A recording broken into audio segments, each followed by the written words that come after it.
Hello, how Hi, are you? I'm good. How are Do things you in hear me Mexico? well? Yes, Okay, perfect. So it's great to have you here. Let me present you first in Spanish for the people that is right now. More people will come. So, él es November Rose, también conocido como, bueno, él es Anthony Daniel, él es de Detroit, pero vive desde 2008 en Atlanta y hace una música muy interesante con varias fusiones musicales entre hip hop, R&B y luego Bollywood, estilo Indian Bollywood. Así que that was my introduction. But tell me, how are you? I'm good. I'm enjoying this time now, which has been allowing me to be very creative because there's not a lot of things that are going on Mhm. as far as distractions are concerned. And so it's been a good time so far. How was your quarantine? Tell me, what are you creating right now? I just wrapped up a project that I am releasing in August called Desi Spice Vol.2. Yes. And, and what it is it's a combination of Bollywood, hip hop, and R&B, and it really just shows the underlying relationship amongst Black and Brown communities. Okay. In this time, Yeah, just in this time. Wow. Okay. That's great. I hope we can hear from that later on this conversation. But I want to ask you so people can get to know you better. How do you describe your musical style? I describe my musical style as very feeling oriented. I make music for healing people and making them feel loved. And I also make music with the concept of creating this presence of unity in my message of in my within my music. And so for me, it's more than just entertainment. There's a lot of things that I would say are even energetic and spiritual. Just even the way that I choose certain chords, certain keys over others.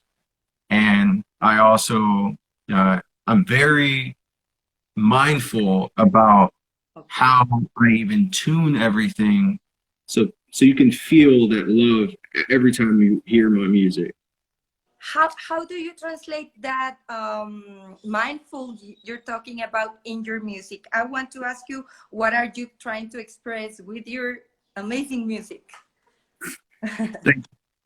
I think my music is less about me than it is for others. I think at this point right now, music is pretty much a gateway to the soul, and not just saying that from a figurative perspective, but music is all sound waves, it's energy, it's signals, electrical signals. We're all electrical beings.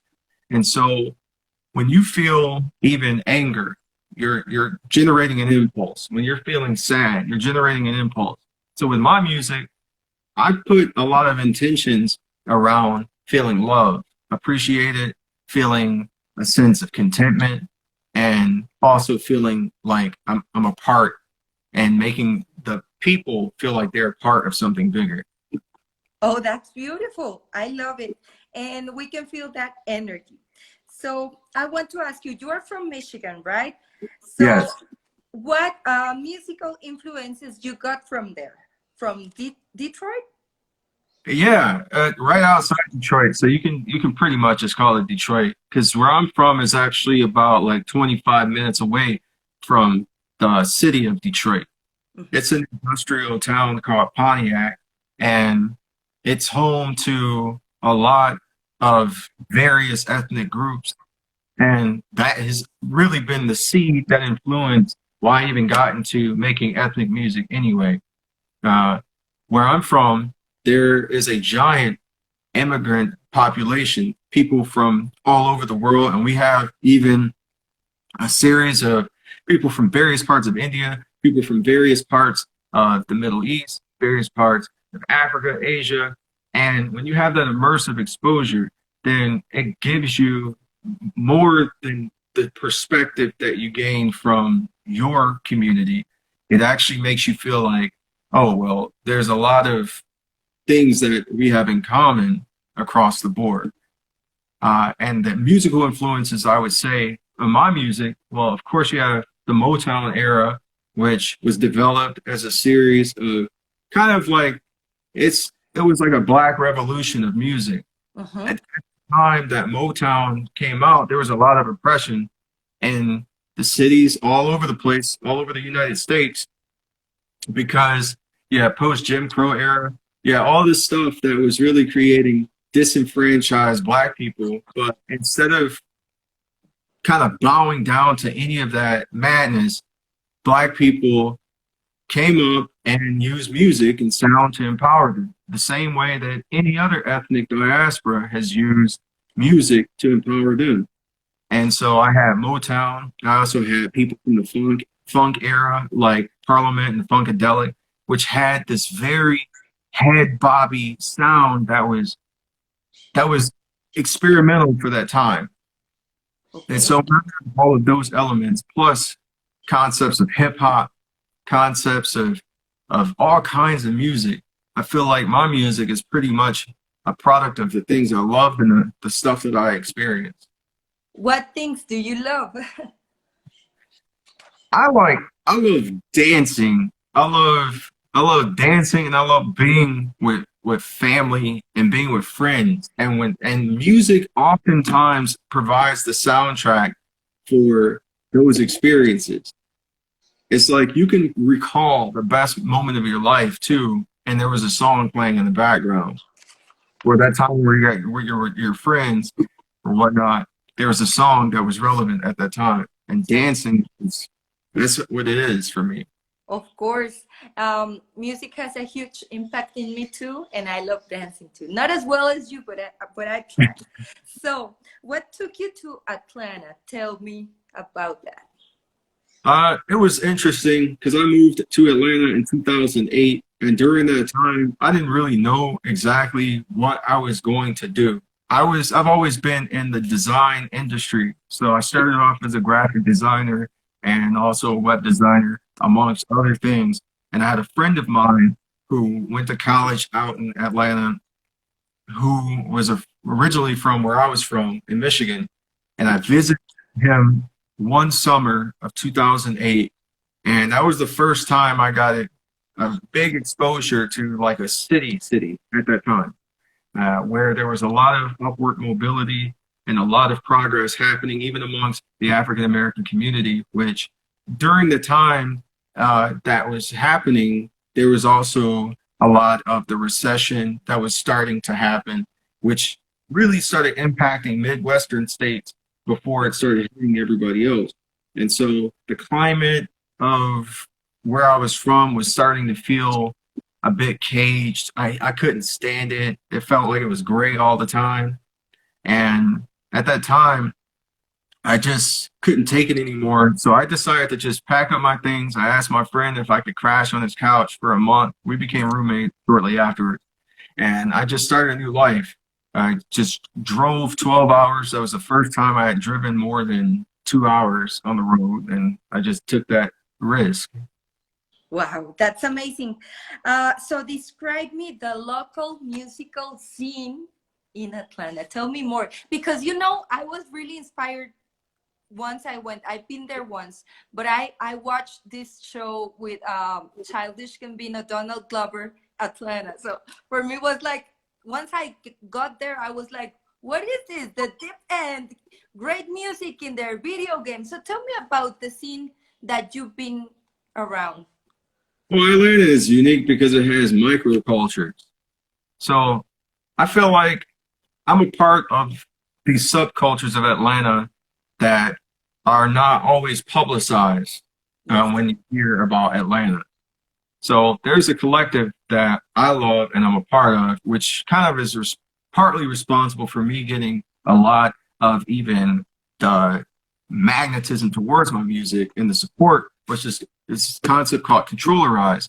And it was done by one of my good friends named Chris Stolen Drums, who started this community that basically was the first of its kind. It was a community that had an indoor festival every Monday night Wow.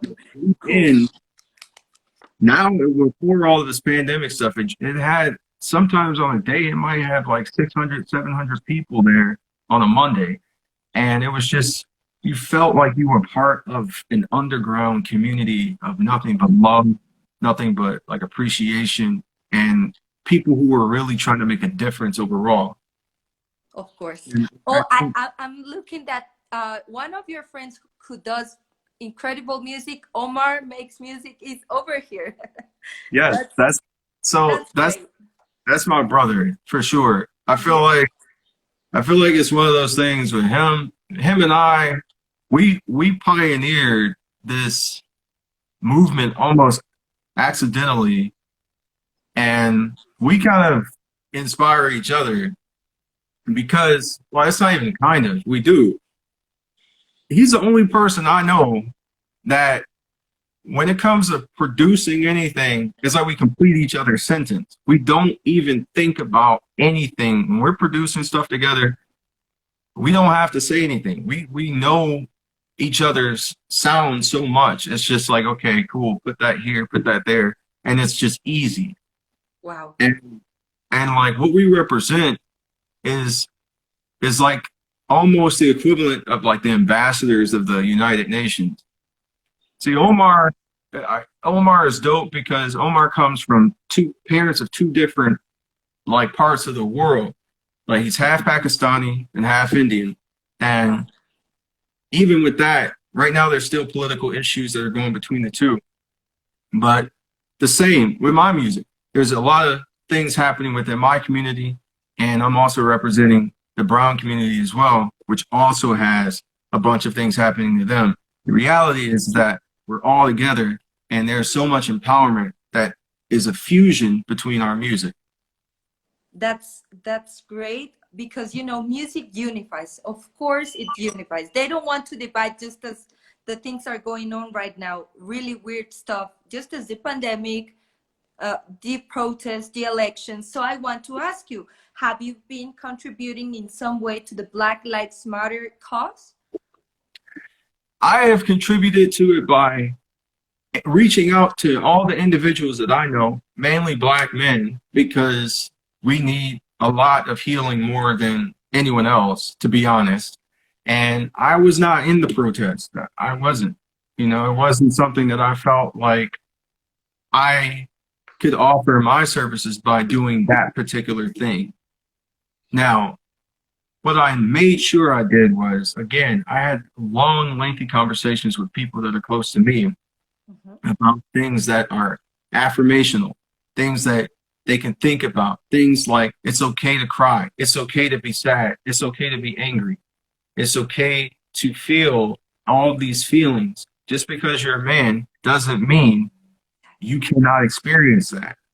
And so I am advocating for those positions. I have also evangelized this concept of healing and really embracing feminine energy as well, because I feel like a lot of people don't really understand that concept. It's not, feminine energy is not being a female, or masculine energy is not being a male. Duality. It's duality. Yes. Yeah. I love it. We need to start breaking those programations or beliefs we have. I agree with that. So, your musical influences, we already talked a little about your life when you were in Detroit and everything, but tell me, who do you admire and who do you wish to collaborate with? Great question. So, who I admire, there's a lot of people I admire. And they come from various eras. So I'm a big bossa nova fan. I like Astrid Gilberto, and she represented, I think she was from Brazil. All of her music just sounds like flowers blooming. Like she embraces this concept of love, and it feels so good. And then I also had influences from Kate Renata. I had influences from Sango. These are like this dance house type stuff as well.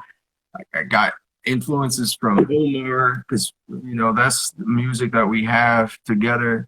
Um, I have influences from all over in the world. I can't really just pick them because they're all indicative of various progressions for me, I guess. You mentioned Brazil right now, and it reminded me of something you said in another live during this quarantine that has to do with this great song I love, which is Paseo. And you said that your girlfriend inspired you to make this kind of vibe, coolish music, sexy music. So tell me about that track. I love it.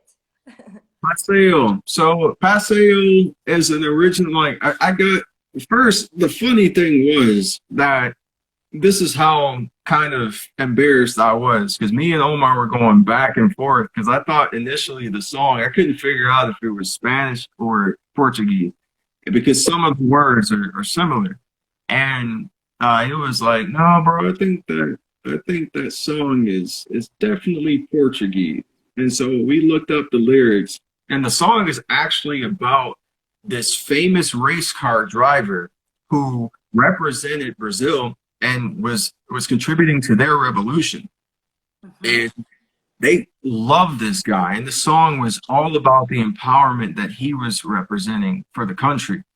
And when I came up with the song, I didn't even really know the lyrics per se, because sometimes I don't know it. I just know the feeling. Yes. And so when I heard that song, I was like, this song makes me feel like whatever is going on right now, I can stop thinking about it, have a pina colada, go outside and dance, and just remember that life is still good for me. Of course, we need to be grateful for that.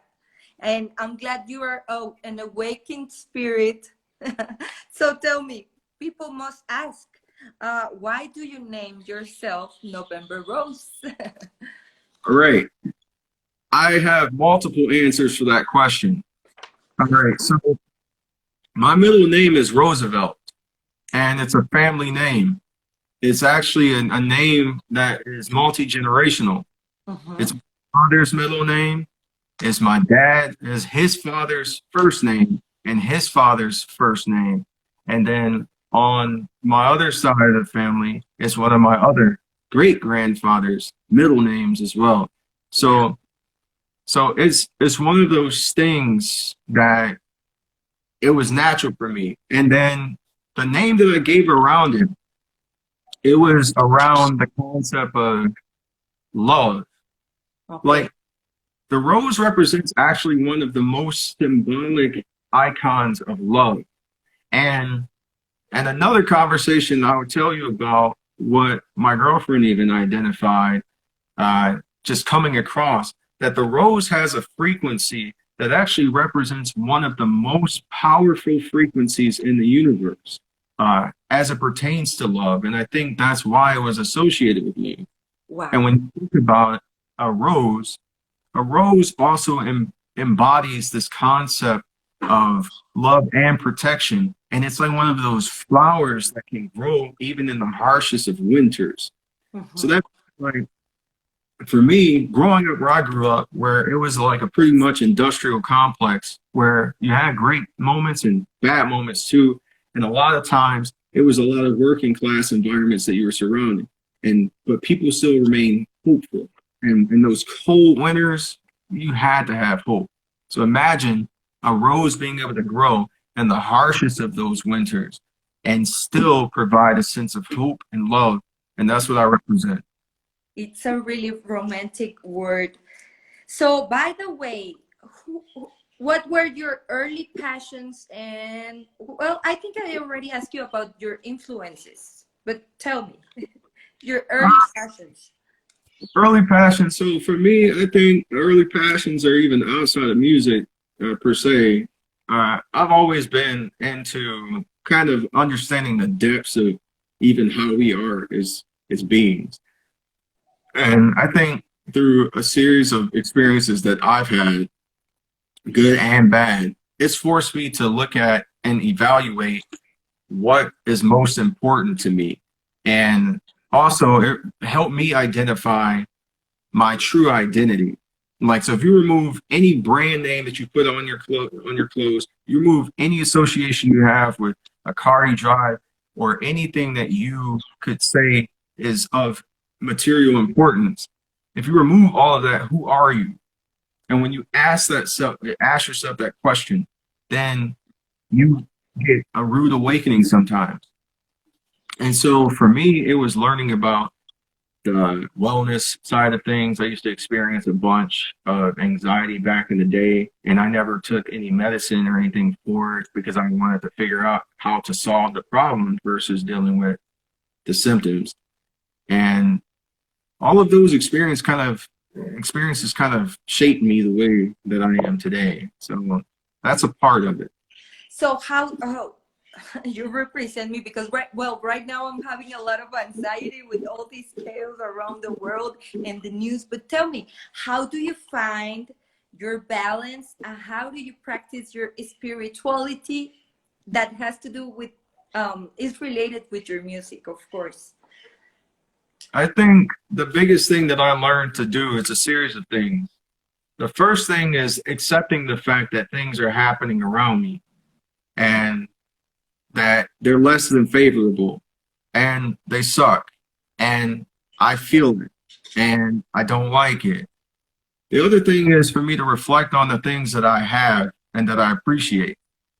I have relationships. I have a girlfriend who loves me. I have a dog that loves me. I have family.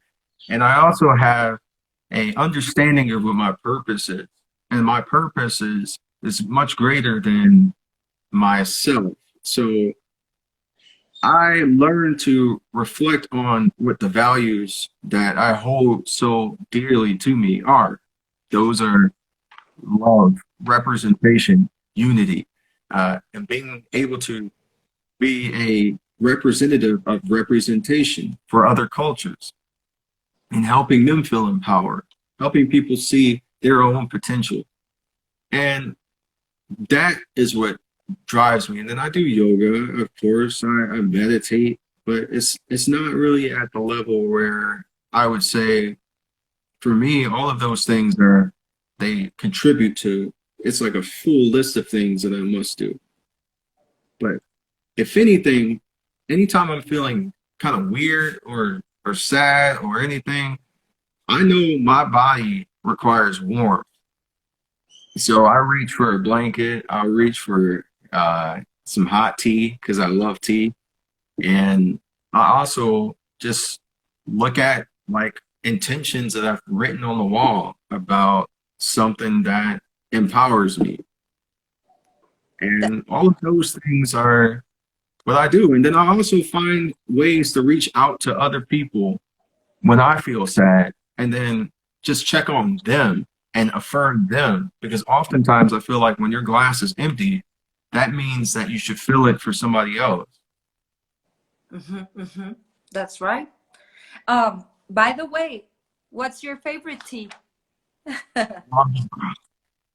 Rose, sweet Tulsi, sweet rose. It's the best, some of the best tea. It's in the tea bag. And then I got this other tea that's loose leaf tea that's rose oolong tea. And then I also got like rose gardenia tea. I also like magnolia oolong tea. I stay with a lot of oolongs and I stay with a lot of white teas and some greens. I avoid black teas sometimes because it's a little too much caffeine. Yes. I That's want so zen. I love it. Yeah, Mhm. that's the thing.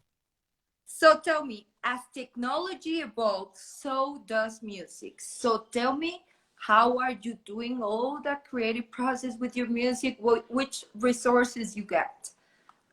As far as like the tools I use, Yes, for example, I mean the new things you have next to you in order to make produce this music. Because okay. you're not only a DJ, you also produce music, right?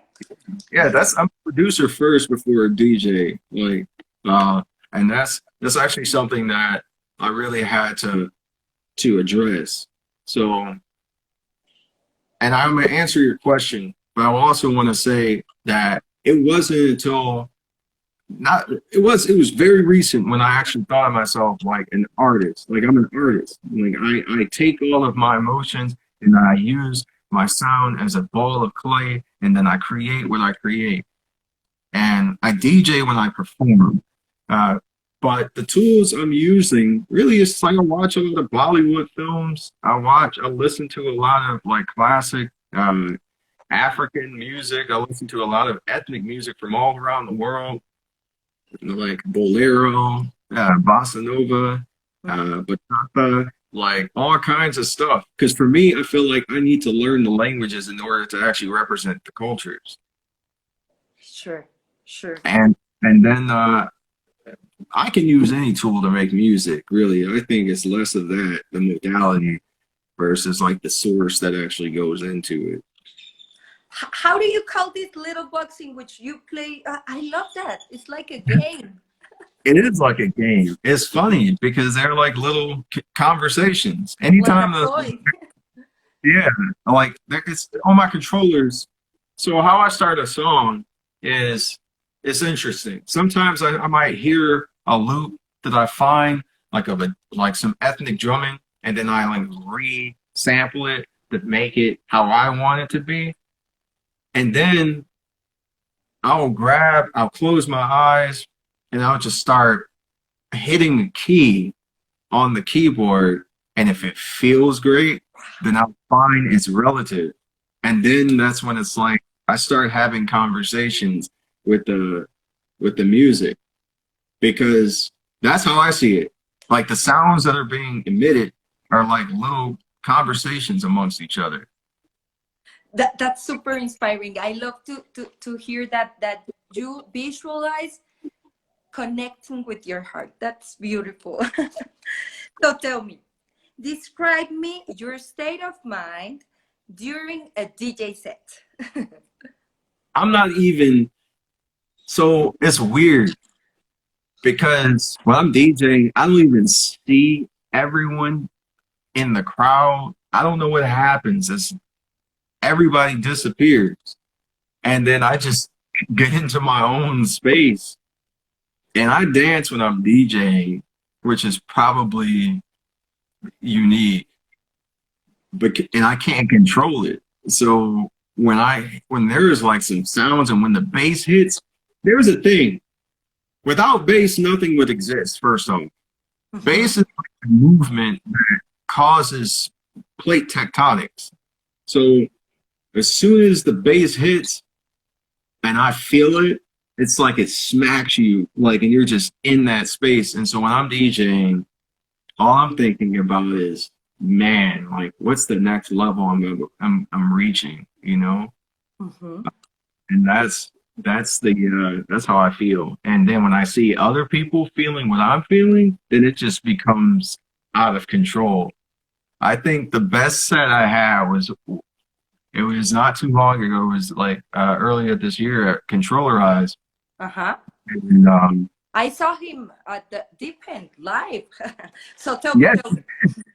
So like Controller Eyes got a bigger space, and it was perfect for them because they had break dancers. They had all these people who were able to connect with the music in a way that just made it feel like a movie.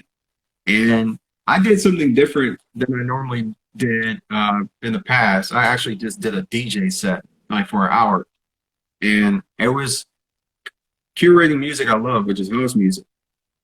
And I did this set and I knew I killed it. Like anytime I have a feeling, when you're doing something really good at that time.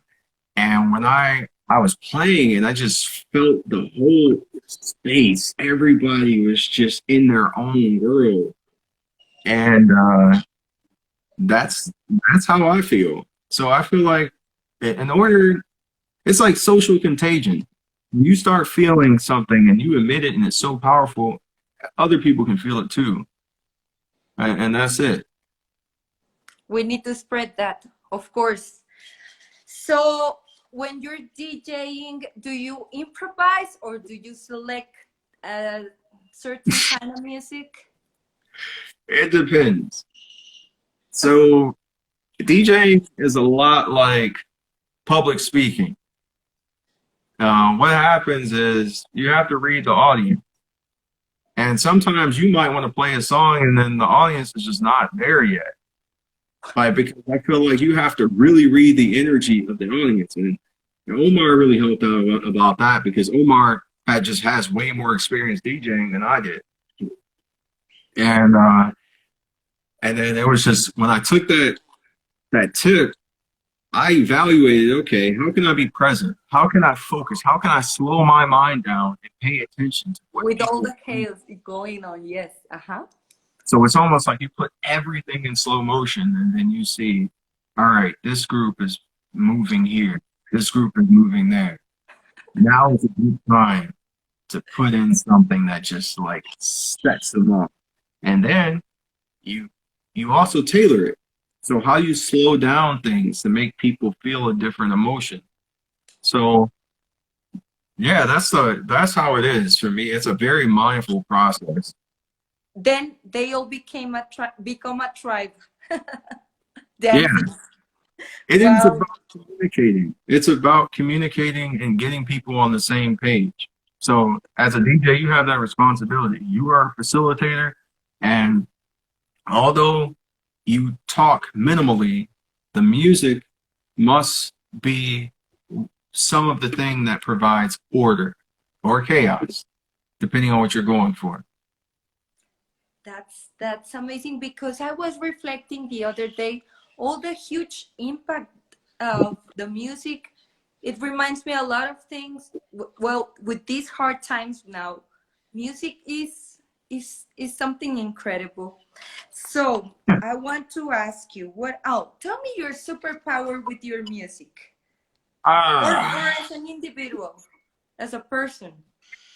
my superpower is pretty much fine. Like I bring a sense of balance in any space that I'm in. And that's one thing that I'm proud of because I think because of the intention of empathy that I put in everything I do. So when I talked with somebody, it's rare that I have small talk because I always end up having deep conversations with strangers. It's because I try to feel what the person is feeling. And so with my music, what I'm doing is creating these little packages of love explosions that they will bring some sense of unity and groundedness in you. And I have two modes.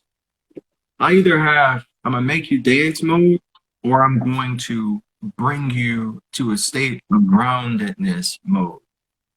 And when it comes to a lot of the Bollywood music I do, it's that groundedness love mode. And oftentimes I leverage a lot of the female singers because the women in the music that I choose and sample are so powerful. They're very powerful. Like women are actually more powerful than men, uh, in my opinion, in the music as far as like energy is concerned. And I realize it. And it's that's what I use. And so yeah, that's pretty much it for me. I, I I love it. So I was going to ask you, by the way, about your visuals because they're really powerful. And also, let's talk right now so people can hear some of your music because, I mean, they need to hear that. Tell me about your visuals, but also how do you infuse rhythms like hip hop, R&B with this Indian Bollywood? Tell me about, well, I had the privilege to hear the single Desi Spice Vol.2. So tell me about all that, visuals and your new single. All right. So visuals first. I'm a designer through and through. I'm an art director through and through. I see sounds and I feel them. I smell them. All of my senses translate into what I put in my artwork. I have a base color that I call November Rose Red that I create other color palettes off of. So no matter what, my hue that I use influences every single color that's in all of my cover art. I love vintage flowers. I love the soft, like elegance of flowers, and I put that in my music. And I also have a thing around balance and symmetry. I put that in my design. Yes. Balance in red. Balance in red. Yes. Wow. So pink, I'm a big representation of that color. It's not a feminine color, really. It's a neutral color. It's a color that embraces light as well as the sense of love, the sense of depth, purity, and all of this other stuff. And it's innocent. And I love using that color because it just makes the music before you even listen to it feel approachable before you experience it. And design is that important to me.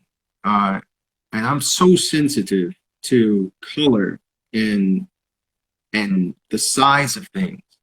And fun fact, all of the things that I really appreciate are like small.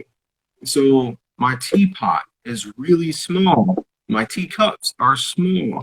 I like miniature things because it's very innocent, and I like having that element in just my design.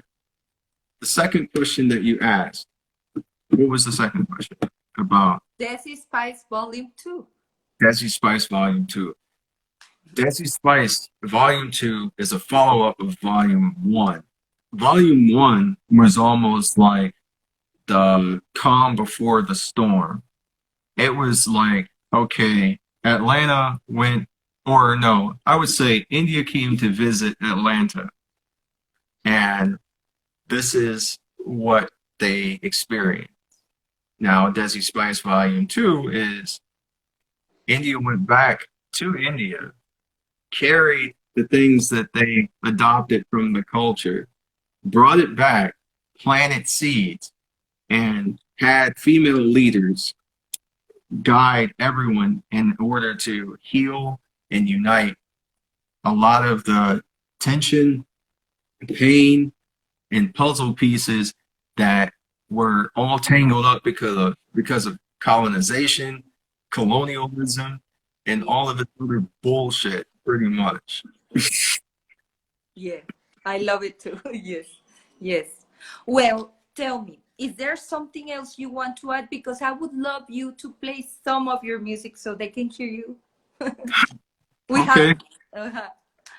Yeah, I think that's it. If anything that I will always be known for is the concept of love and and helping empower others through love and helping people realize that they are loved and they are loved at the same time. So that's what I represent. I think at this point, Desi Spice will be a continuous volume, and it's not going to end. There might be Desi Spice 50, and it's based on just experiences. And it's just the more healing that needs to be done, the more music I have. So that's what it is. Let's create this chain of love. And whenever you want to come to my country to listen to this to these beats and try great food, you're welcome. Mi casa es tu casa. So I appreciate it. thank you. So do you want to play something? Tell us a little. You want to play with your music or?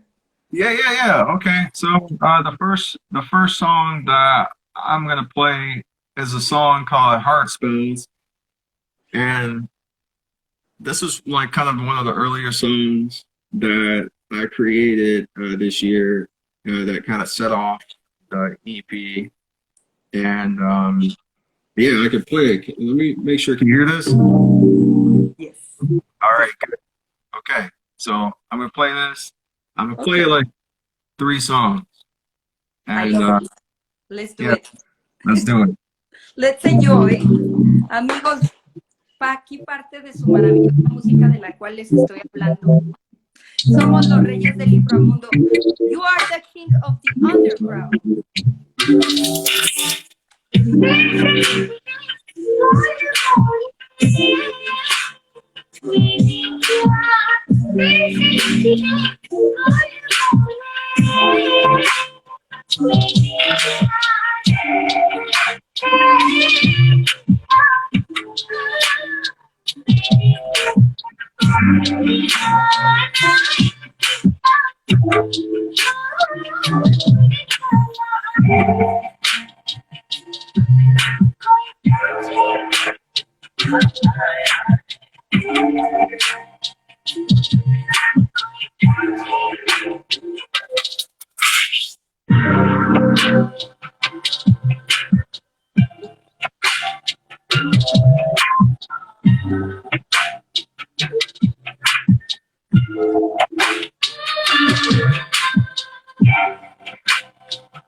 I'm taping right now.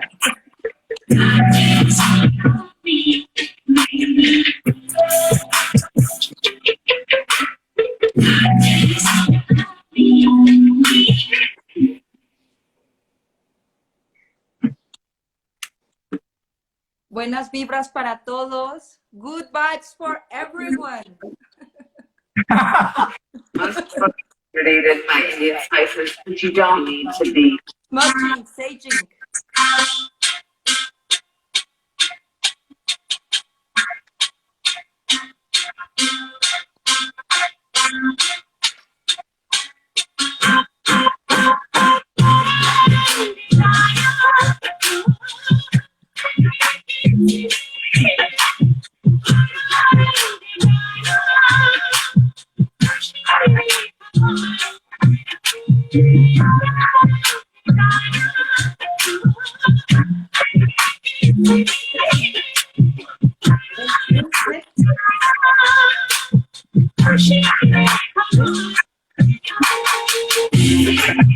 Share the love.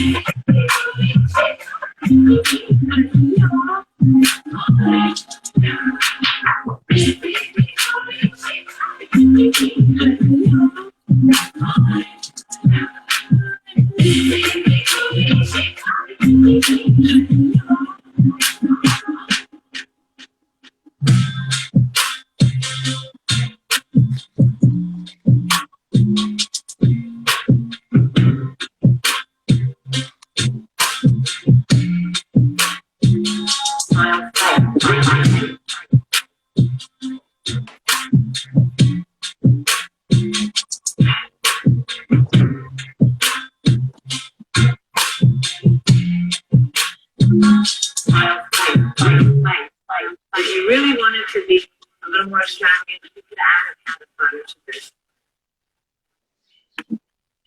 Amazing. Amazing. So I one loved thing it. I want to say is something like there's a song that I have called Moonlit Lover. It was the second song I played. And what's bizarre about that song is I named it a song without fully understanding the lyrics. Okay. And the coincidence of the song is that the song not only has moonlight in it, in the lyrics, it also has lover. The song, when I first heard it, I felt this energy, and I was working with a friend of me and Omar's named Linda. She helped me find this song, and we started off the arrangement together. And it was something like when I first heard that song, I was immediately connected to it. And so one aspect of this, when I heard this part here, let me see, there's a part right here. So when I heard that song, it actually, the person is saying, it's a moonlit night, there's a procession of stars, and decorating the heart's halls, what is the holdup? And then when she says Sajin, she's saying, lover, lover, your bride calls out to you, come. So the song is around a lot of deep love, and that was something that was like really important to me. Wow. You can just you show us all the details in any track, so that's amazing. Oh, that's amazing. Well, I don't know, is there something else you want to add? I hope some of my brothers and sisters Mexicanos listen to you. I'll try to publish something in a Colombian magazine. I'll let you know. I'm just thinking. In Juguete Rabioso. I'll talk to my editor. So it's great to have you here. I'll be waiting for that launching of the Desi Spice Vol.2. And it was great talking to you. It's a beautiful day right now because, you know, yesterday I was with a lot of stress, you know, hard news, but right now I'm kind of zen. So thank you so much. I'm happy that you had me on. Thank you. Thank you so much. I really enjoyed talking to you. Thank you, Omar, for being here. I hope we can interview you next time, of Yes. course. And thank you so much. We'll keep in touch and All right. enjoy your beautiful night. Love and light from Mexico to Atlanta. See you. Thank you. Bye.